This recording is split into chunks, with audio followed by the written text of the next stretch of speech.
আসসালামু আলাইকুম, স্বাগত জাগো টিভির এখনকার আয়োজনে। জানিয়ে দিচ্ছি হাতে থাকা সর্বশেষ আপডেট।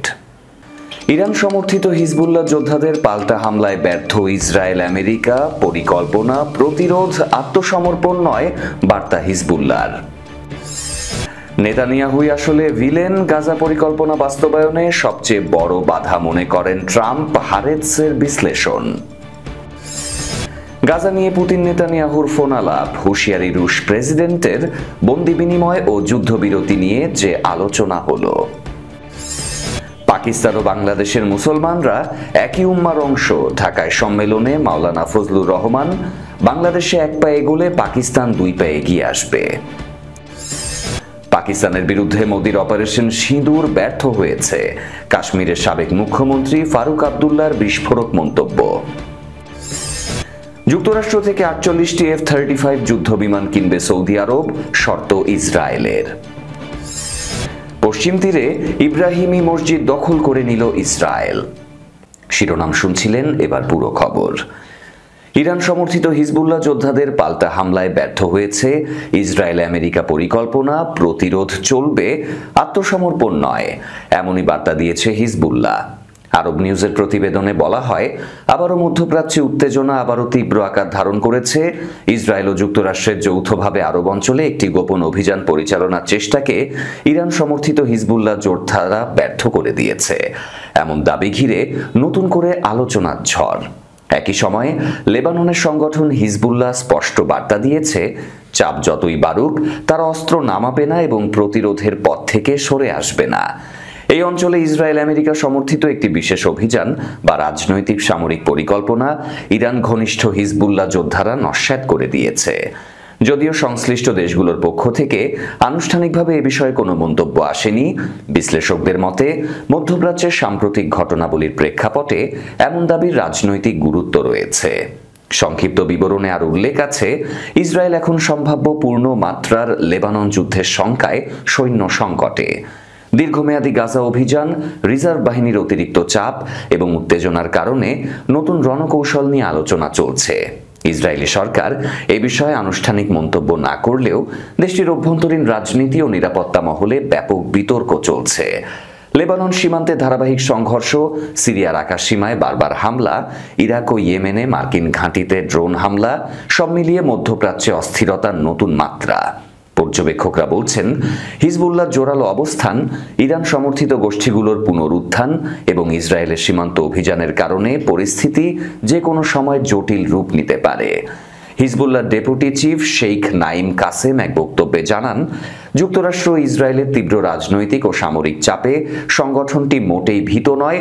তিনি অভিযোগ করেন, ইসরায়েল নভেম্বর 2024 সালের যুদ্ধবিরতি চুক্তি লঙ্ঘন করে বারবার লেবাননের আকাশসীমায় হামলা চালাচ্ছে। বৈরুতে এক বক্তব্যে তিনি বলেন, আমরা অস্ত্র রাখব, আত্মসমর্পণ করব না। ইসরায়েলের লক্ষ্য ছিল দক্ষিণ লেবাননের ভূখণ্ড দখল করা, তারা তা পারেনি। আমাদের যোদ্ধারাই তা প্রতিহত করেছে। সুতরাং প্রতিরোধ যেভাবে কাজ করেছে তা প্রমাণ করে আমরা আত্মসমর্পণ করব না। নেতানিয়াহুই আসল ভিলেন, গাজা পরিকল্পনা বাস্তবায়নে তাকে সবচেয়ে বড় বাধা মনে করেন ট্রাম্প। যুদ্ধবিরতির দ্বিতীয় ধাপে অগ্রসর হওয়ার ব্যাপারে ইসরায়েলি প্রধানমন্ত্রী প্রকাশ্যেই আপত্তির ইঙ্গিত দিচ্ছেন বলে জানিয়েছে ইসরায়েলি সংবাদ মাধ্যম হারেৎজ। আগামী সোমবার জাতিসংঘ নিরাপত্তা পরিষদে গাজা পরিস্থিতি নিয়ে একটি খসড়া প্রস্তাবের ওপর ভোট হতে পারে। ওই প্রস্তাব অনুমোদিত হলে মার্কিন প্রেসিডেন্ট ডোনাল্ড ট্রাম্পের গাজা পরিকল্পনা বাস্তবায়নের পথ খুলে যেতে পারে। ঠিক এমন সময়ই হারেৎজের এই প্রতিবেদন সামনে এলো। হারেৎজের বিশ্লেষণে বলা হয়েছে, নেতানিয়াহুই প্রধান বাধা যুক্তরাষ্ট্রের আরব অংশীদাররা মনে করে। নেতানিয়াহু ট্রাম্পের গাজা পরিকল্পনা এগিয়ে নেয়ার পথে সবচেয়ে বড় বাধা। তিনি এমন একজন রাজনৈতিক নেতা যিনি ফিলিস্তিন রাষ্ট্র প্রতিষ্ঠার কোনো অগ্রগতি হতে দেবেন না। গত সপ্তাহে এক প্রতিরক্ষা কর্মকর্তা হারেৎজকে বলেন, ইসরায়েলের শীর্ষ রাজনৈতিক নেতৃত্ব রাফা সীমান্ত ক্রসিং বন্ধ রাখার ব্যাপারে একরোখা অবস্থান নিয়েছে, অথচ চুক্তির প্রথম ধাপেই এই সীমিত খোলার কথা ছিল। রাফা সীমান্ত গাজার একমাত্র প্রবেশ পথ, যেখানে ইসরায়েলের পূর্ণ নিয়ন্ত্রণ নেই। হারেজ জারো জানিয়েছে, যুক্তরাষ্ট্র হামাসের কাছে যে প্রতিশ্রুতিগুলো পৌঁছে দিয়েছিল তার একটি ছিল ইসরায়েলি সেনা হাদার গোল্ডিনের মরদেহ ফেরত পাওয়ার সাথে সংশ্লিষ্ট। সেগুলোর কোনোটিতেই এখনো উল্লেখযোগ্য অগ্রগতি হয়নি। বিশেষ করে গাজার পূর্বাঞ্চলে ইয়োলো লাইনের পূর্বে আটকে থাকা সশস্ত্র হামাস যোদ্ধাদের পরিস্থিতি সমাধানে কোনো দৃশ্যমান অগ্রগতি নেই। সূত্র আল জাজিরার। গাজা নিয়ে পুতিন নেতানিয়াহুর ফোনালাপ, হুঁশিয়ারি রুশ প্রেসিডেন্টের। বন্দি বিনিময় ও যুদ্ধবিরতি নিয়ে যে আলোচনা হলো। মধ্যপ্রাচ্য পরিস্থিতি নিয়ে ফোনালাপ করেছেন রাশিয়ার প্রেসিডেন্ট পুতিন ও ইসরায়েলি প্রধানমন্ত্রী নেতানিয়াহু। শনিবার দুই রাষ্ট্রনেতার মধ্যেই ফোনালাপ হয়, খবর জানায় সামা টিভি। রুশ প্রেসিডেন্টের কার্যালয় ক্রেমলিন জানিয়েছে, এই আলাপচারিতায় মধ্যপ্রাচ্য অঞ্চলের পরিস্থিতি, বিশেষ করে গাজা উপত্যকা নিয়ে বিস্তারিত আলোচনা হয়। হামাসের সঙ্গে নিরস্ত্রীকরণ চুক্তি বাস্তবায়ন ও বন্দি বিনিময় সম্পর্কে দুই নেতা কথা বলেছেন। এছাড়া ইরানের পারমাণবিক কর্মসূচি ও সিরিয়া স্থিতিশীলতা বৃদ্ধির উদ্যোগ নিয়ে মত বিনিময় হয়। অন্যদিকে ইসরায়েলি প্রধানমন্ত্রী নেতানিয়াহুর কার্যালয় জানায়, শনিবার সন্ধ্যায় দুই নেতার মধ্যে ফোন আলাপটি অনুষ্ঠিত হয়েছে রাশিয়ার প্রেসিডেন্ট পুতিনের উদ্যোগে। আলাপচারিতায় আগের কয়েকটি আলোচনার ধারাবাহিকতায় মধ্যপ্রাচ্য ও গাজার পরিস্থিতি নিয়ে মত বিনিময় হয়। পুতিন ও নেতানিয়াহুর মধ্যে এর আগে সর্বশেষ ফোন আলাপ হয়েছিল গত 6 অক্টোবর। সে সময় তারা মধ্যপ্রাচ্যের পরিস্থিতি নিয়ে আলোচনা করেছিলেন। পুতিন আন্তর্জাতিক আইন অনুসারে ফিলিস্তিনি সমস্যা সমাধানের সমর্থনে রাশিয়ার সমর্থন পুনর্ব্যক্ত করেন। উল্লেখ্য, 2023 সালের অক্টোবর মাস থেকে ইসরায়েলি আগ্রাসনে গাজায় 69,000-এর বেশি মানুষ নিহত হয়, যাদের মধ্যে বেশিরভাগই নারী ও শিশু। পরে যুক্তরাষ্ট্রের মধ্যস্থতায় গত 10 অক্টোবর হামাস ও ইসরায়েল যুদ্ধবিরতি চুক্তি কার্যকর করে। চুক্তির প্রথম ধাপে ফিলিস্তিনি বন্দীদের বিনিময়ে ইসরায়েলি বন্দীদের মুক্তি দেয়া হচ্ছে। এছাড়া চুক্তি অনুযায়ী গাজার পুনর্গঠন ও হামাসবিহীন নতুন শাসন ব্যবস্থা গড়ে তুলতে কার্যক্রম হাতে নেওয়া হয়েছে। বাংলাদেশ এক পায়ে এগোলে পাকিস্তান 2 পায়ে এগিয়ে আসবে। পাকিস্তান ও বাংলাদেশের মুসলমানরা একই উম্মার অংশ, ঢাকায় সম্মেলনে বললেন ফজলুর রহমান। বাংলাদেশ ও পাকিস্তানের মধ্যে সম্পর্ক আরও শক্তিশালী করে তোলার উপর জোর দিয়েছেন জমিয়তে উলামায়ে ইসলাম পাকিস্তানের সভাপতি মাওলানা ফজলুর রহমান। তিনি বলেন, বাংলাদেশ যদি এক পায়ে এগোয়, পাকিস্তান 2 পায়ে এগিয়ে আসবে। দুই দেশের মধ্যে পারস্পরিক সৌহার্দ্য ও বন্ধুত্ব আরও শক্তিশালী হবে। রোববার ঢাকা সোহরাওয়ার্দী উদ্যানে আন্তর্জাতিক খতমে নবুয়াত সম্মেলনে তিনি একথা বলেন। মাওলানা ফজলুর রহমান বলেন, দুই দেশের মধ্যে ঈমানের ঐক্য এমন শক্তিশালী যা কখনো মুছে দেয়া যাবে না। তিনি বলেন, বাংলাদেশের জনগণের সক্রিয়তা ও গতিশীল মনোভাব অত্যন্ত শক্তিশালী। ধর্মভিত্তিক আন্দোলন, সহিংসতার পরিবর্তে আদর্শের ধারাবাহিকতা এবং স্থিতিশীলতা অব্যাহত রাখা গুরুত্বপূর্ণ। তিনি আরো বলেন, সম্মেলনে পাকিস্তান প্রতিনিধি দল শুধুমাত্র অংশ নিতে আসেননি, পাকিস্তানি জনগণের পক্ষে বাংলাদেশি ভাইদের কাছে শুভেচ্ছার বার্তা পৌঁছে দিতে এসেছি। পাক জমিয়ত সভাপতি বলেন, পাকিস্তান ও বাংলাদেশের মুসলমানরা একই উম্মার অংশ। উপমহাদেশের পণ্ডিতরা এই বিশ্বাসে ঐক্যবদ্ধ যে নবী মুহাম্মদের পরে যে কেউ নবুয়ত দাবি করবে সে ইসলামের আওতার বাইরে। আশা ব্যক্ত করে তিনি বলেন, এই সম্মেলন দুই দেশের বিভিন্ন ক্ষেত্রে সম্পর্ক এবং সহযোগিতা জোরদার করার ক্ষেত্রে ভূমিকা রাখবে। ভারত নিয়ন্ত্রিত জম্মু ও কাশ্মীরের সাবেক মুখ্যমন্ত্রী ফারুক আবদুল্লাহ বলেছেন, পাকিস্তানের বিরুদ্ধে চালানো অপারেশন সিঁদুর ব্যর্থ হয়েছে, এ থেকে কিছুই পাওয়া যায়নি। দুই দেশের সম্পর্কের উন্নয়ন করা প্রয়োজন বলেও মত দেন তিনি।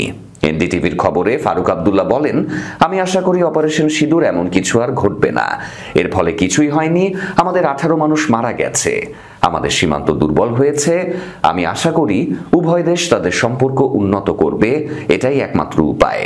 আমি বাজপেয়ীজির কথা পুনরাবৃত্তি করতে চাই, বন্ধু পরিবর্তন করা যেতে পারে, কিন্তু প্রতিবেশী পরিবর্তন করা যায় না। দিল্লিতে লালকেল্লার কাছে গাড়ি বিস্ফোরণের ঘটনায় গ্রেপ্তার চিকিৎসকদের নিয়েও কথা বলেন তিনি। ফারুক আবদুল্লাহ বলেন, গ্রেপ্তার সবাই পেশায় চিকিৎসক, কেন তারা এমন পথে গেলেন তা খতিয়ে দেখা জরুরি। এছাড়া গত শুক্রবার রাতে শ্রীনগরের একটি থানায় বিস্ফোরণে 9 জন নিহত হওয়ার ঘটনাতেও প্রশাসনের তীব্র সমালোচনা করেন ফারুক আবদুল্লাহ। বিস্ফোরক সামগ্রী ঠিকমতো না সামলানোর ফলেই এই দুর্ঘটনা ঘটেছে বলে তিনি মন্তব্য করেন। তিনি বলেন, এটা আমাদের ভুল। যারা বিস্ফোরক সম্পর্কে ভালো জানেন তাদের পরামর্শ নেওয়া উচিত ছিল। 9 জন মারা গেল, আশপাশের বাড়িঘর নষ্ট হলো। তিনি আরো বলেন, আমরা এখনো দিল্লির সংকট থেকে বেরিয়ে আসতে পারিনি। ওই বিস্ফোরণের জন্য প্রতিটি কাশ্মীরের দিকেই আঙুল তোলা হচ্ছে। সেই দিন কখন আসবে যখন তারা স্বীকার করবে যে আমরা ভারতীয় এবং আমরা এর জন্য দায়ী নই। সৌদি আরবের কাছে যুক্তরাষ্ট্রের F-35 যুদ্ধ বিমান বিক্রির সম্ভাবনাকে কেন্দ্র করে মধ্যপ্রাচ্যের রাজনীতিতে নতুন উত্তাপ। যুক্তরাষ্ট্র সৌদি প্রতিরক্ষা চুক্তি এগোতে থাকলেও ইসরায়েল জোর দিচ্ছে রিয়াদকে এই উন্নত যুদ্ধ বিমান দিতে হলে আগে সৌদি ইসরায়েল কূটনৈতিক সম্পর্ক স্বাভাবিক হওয়ার অগ্রগতি নিশ্চিত করতে হবে। সৌদি আরবের জন্য F-35 যুদ্ধ বিমান বিক্রির আলোচনাকে কেন্দ্র করে যুক্তরাষ্ট্রের ওপর চাপ বাড়াচ্ছে ইসরায়েল। তারা বলছে এই অস্ত্র সরবরাহ অবশ্যই সৌদি ইসরায়েল সম্পর্কের অগ্রগতির সাথে শর্তযুক্ত হতে হবে। বিষয়টি নিয়ে অনলাইনে নিউ ইয়র্ক পোস্ট একটি বিস্তারিত প্রতিবেদন প্রকাশ করেছে। এক্সিওসকে এক ইসরায়েলি কর্মকর্তা জানান, তারা ট্রাম্প প্রশাসনকে স্পষ্ট জানিয়ে দিয়েছেন যে রিয়াদকে F-35 সরবরাহের অনুমোদন কেবল তখনই দেওয়া উচিত যখন দুই দেশের মধ্যে কূটনৈতিক স্বাভাবিকীকরণে অগ্রগতি দৃশ্যমান হবে।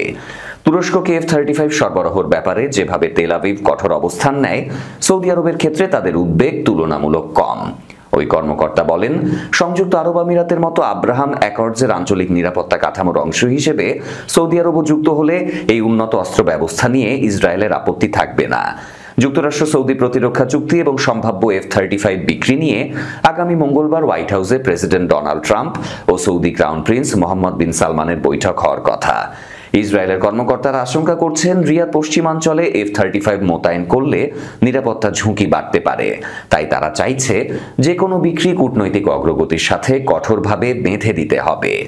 ইসরায়েলের কাছে বর্তমানে 45টি F-35 আছে, আরও 30টি অর্ডারে আছে। মধ্যপ্রাচ্যে অন্য কোনো দেশের কাছে এই উন্নত স্টেলথ যুদ্ধ বিমান নেই। অধিকৃত পশ্চিম তীরের হেব্রনে মুসলিমদের জন্য ইব্রাহিমী মসজিদ বন্ধ করে দিয়েছে দখলদার ইসরায়েল। একই সাথে সেখানকার পুরনো শহরে ফিলিস্তিনিদের ওপর কারফিউ জারি করেছে ইসরায়েলি বাহিনী। মূলত অবৈধ বসতি স্থাপনকারীদের ইহুদি উৎসব পালনের সুযোগ দিতে এই পদক্ষেপ নিয়েছে তেল আবিব। হেব্রন ডিফেন্স কমিটির সদস্য স্থানীয় বাসিন্দা আরেফ জাবের বার্তা সংস্থা আনাদোলুকে জানিয়েছেন, শুক্রবার সকাল থেকে পুরনো শহরের বিভিন্ন এলাকায় এই কারফিউ জারি আছে। তিনি বলেন, ইসরায়েলি বাহিনী পুরনো শহরে প্রবেশের সামরিক চেকপয়েন্টগুলো বন্ধ করে দিয়েছে এবং যাতায়াত সম্পূর্ণভাবে নিষিদ্ধ করেছে। এর ফলে অনেক ফিলিস্তিনি বাসিন্দারা নিজ ঘরে ফিরতে পারেননি এবং হেব্রনের জন্য এলাকায় স্বজনদের বাড়িতে রাত কাটাতে বাধ্য হয়েছেন। জাবের জানান, শুক্রবার রাত ও শনিবার সকাল 2 দফায় শত শত অবৈধ বসতকারী ভারী সামরিক নিরাপত্তার মধ্য দিয়ে পুরনো শহরে ঢুকে রাস্তায় উস্কানিমূলক শোভাযাত্রা করেছে। তিনি বলেন, এই কারফিউ আসলে ইব্রাহিমী মসজিদের বাকি অংশ পুরোপুরি দখলে নেয়ার এবং সেটি সিনাগগে রূপান্তরের ইসরায়েলি প্রচেষ্টার অংশ। ফিলিস্তিনি ধর্ম বিষয়ক মন্ত্রণালয় জানায়, ইসরায়েলি কর্তৃপক্ষ 2025 সালের শুরু থেকে প্রতিদিন ইব্রাহিমী মসজিদের সুক গেট বন্ধ রাখছে এবং পূর্ব দিকের প্রধান গেটও বন্ধ করে রেখেছে, এমনকি জানালাগুলো ঢেকে দিয়েছে। ইব্রাহিমী মসজিদ হেব্রনের পুরনো শহরে অবস্থিত এবং এটি এখন পুরোপুরি ইসরায়েলি নিয়ন্ত্রণে। এখানে প্রায় 400 অবৈধ বসতকারী থাকে এবং তাদের পাহারা দেয় প্রায় 1500 ইসরায়েলি সেনা। এরই সাথে শেষ করব আজকের জাগো টিভির আয়োজন। শেষ করার আগে শিরোনামগুলো আরও একবার। ইরান সমর্থিত হিজবুল্লাহ যোদ্ধাদের পাল্টা হামলায় ব্যর্থ ইসরায়েল আমেরিকা, পরিকল্পনা প্রতিরোধ আত্মসমর্পণ নয় বার্তা হিজবুল্লাহর। নেতানিয়াহুই আসলে ভিলেন, গাজা পরিকল্পনা বাস্তবায়নে সবচেয়ে বড় বাধা মনে করেন ট্রাম্প, হারেৎসের বিশ্লেষণ। গাজা নিয়ে পুতিন নেতানিয়াহুর ফোন আলাপ, হুঁশিয়ারি রুশ প্রেসিডেন্টের, বন্দি বিনিময় ও যুদ্ধবিরতি নিয়ে যে আলোচনা হলো। পাকিস্তান ও বাংলাদেশের মুসলমানরা একই উম্মার অংশ, ঢাকায় সম্মেলনে মাওলানা ফজলুর রহমান। বাংলাদেশে এক পা এগোলে পাকিস্তান 2 পা এগিয়ে আসবে।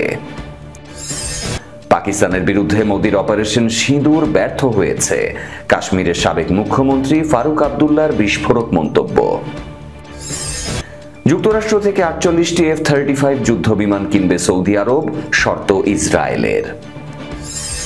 পশ্চিম তীরে ইব্রাহিমী মসজিদ দখল করে নিল ইসরায়েল। এই ছিল এখনকার আয়োজনে। ধন্যবাদ সাথে থাকার জন্য। আল্লাহ হাফেজ।